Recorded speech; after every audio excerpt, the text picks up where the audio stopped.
அதாவது எல்லா இடத்துலையும் எல்லா ஊர்கள்லையும் இந்த மாதிரியான கூட்டங்கள் நடத்துறதுக்கும் சுற்றுப்பயணம் செய்கிறதுக்கும் மக்களை சந்திக்கிறதுக்கும் ஒரு காமனான பிளேசஸ் வச்சுருப்பாங்க எல்லா ஊர்லேயும் எல்லா நகரங்கள்லையும். ஏன்னா இது வந்து இன்றைக்கி புதுசாக நடக்கிறதால இல்லை, எல்லா தேர்தலையும் நடக்கிறது, எல்லா ஊர்லேயும் நடக்கிறது, ஒவ்வொரு வருஷமும் நடக்கிறது, ஒவ்வொரு காலகட்டத்திலும் நடக்கிறது தான்.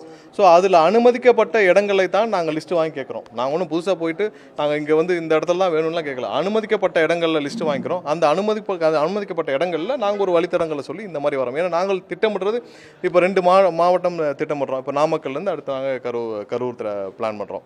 ஸோ அதற்கு தக்கன அவர்கள் அனுமதிக்கப்பட்ட இடங்கள் வழியாக கேட்கிறோம். அதற்கும் நிராகரிக்கப்படுகிறது. மற்ற கட்சிக்கெல்லாம் கொடுக்கிறார்கள், மற்ற எல்லா கட்சிக்கும் வரவேற்று கொடுக்கிறார்கள். எங்களுக்கு மட்டும்தான் இருக்குது. ஏன்னா எங்களுக்கு கண்டிப்பாக மக்களின் செல்வாக்கு அதிகமாக இருக்குது. அதை பார்த்து பயப்படுகிறது திமுக தான் சொல்லணும்.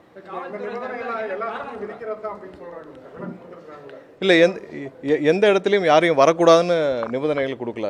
எந்த இடத்துலையும் இங்கே வந்து உங்கள் தலைவர் சென்னையிலேருந்து எப்போ வராரு, சென்னையிலேருந்து எப்போ போகிறான்னு கேட்கல. இது மாவட்ட காவல்துறைக்கு எதுக்கு சென்னையிலேருந்து எப்போ வராங்க, சென்னையிலேருந்து இங்கேருந்து எப்போ சென்னைக்கு போகிறாங்கன்ற கண்டிஷன்ஸ் எல்லாம் எல்லாமே புதுசான கண்டிஷன்ஸு. நாங்கள் 2 கண்டிஷன்ஸையும் நான் வந்து 2யும் அப்போ அதாவது அதிமுகவுக்கு என்ன கண்டிஷன் கொடுத்தாங்களோ அதையும் எங்களுக்கு கொடுத்த கண்டிஷனையும் நான் வந்து மீடியாக்கிட்டே நான் கொடுத்துருக்கேன்.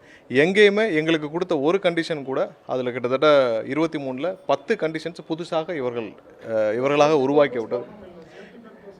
இல்லை, சேஃப்டிக்காக கண்டிப்பாக எங்களுடைய மாநாட்டு வந்து எல்லாமே வந்து நாங்கள் வந்து நாங்களே அறிவிப்புகள் முன்னெச்சரிக்கையாக நாங்களே அறிவிப்புகளை கொடுத்துருக்குறோம். இதில் இவர்கள் வந்து ஒவ்வொருத்தருக்கும் ஒவ்வொரு மாதிரியான கண்டிஷன்ஸு எப்படி போட முடியும்? நீங்கள் பொதுவாக ஒன்று கொடுங்க. பொதுவான கைட்லைன்ஸ் வச்சுருக்கீங்களா? பொதுவாக எல்லா கட்சிக்கும் ஒன்றுங்களா? அதை தான் உயர்நீதிமன்றம் சொல்லியிருக்கு. பொதுவான எல்லா கட்சிக்கும் ஒரே மாதிரி கைட்லைன்ஸ் கொடுங்க. நீங்கள் பொதுவாக ஏதாவது நீங்கள் பொது சொத்துக்கு சேதம் ஏற்படுதுன்னா நீங்கள் பொதுவாக எல்லாரும் டெபாசிட் கலெக்ட் பண்ணுங்கள். இதுவே இவர்களால் ஏன் கொடுக்க முடியலன்னா திமுகவுக்கு ஒரு சட்டம், எங்களுக்கு ஒரு சட்டம், அப்படி தான் இருக்குது. கடந்த வாரம் வந்து 10 நாளைக்கு முன்னாடி முதல்வருடைய இதே கூட்டம் வந்து இது கரூரில் நடந்துச்சு. என்ன பண்ணாங்க? எல்லாமே வந்து லோடு வண்டியில் தான் மக்கள் அழைச்சிட்டு வந்தாங்க. எல்லாமே காசு கொடுத்து ஒவ்வொருத்தரும் லோடு வண்டியில் கூட்டிகிட்டு வந்தாங்க. முதல்வர் வர்ற அந்த கூட்டத்துக்கு நடுவுலேயே பட்டாசு வெடிக்கப்பட்டுச்சு. பார்த்துருப்பீங்க, 2 சைடு அப்படியே பட்டாசு வெடித்து பட்டாசுக்கு நடுவுலே தான் வந்து முதல்வர் இறங்குறார். அவர் கார் உள்ள கூட்டத்துக்கு நடுவில் வர்ற வரைக்கும் 2 சைடும் பட்டாசு வெடிச்சாங்க.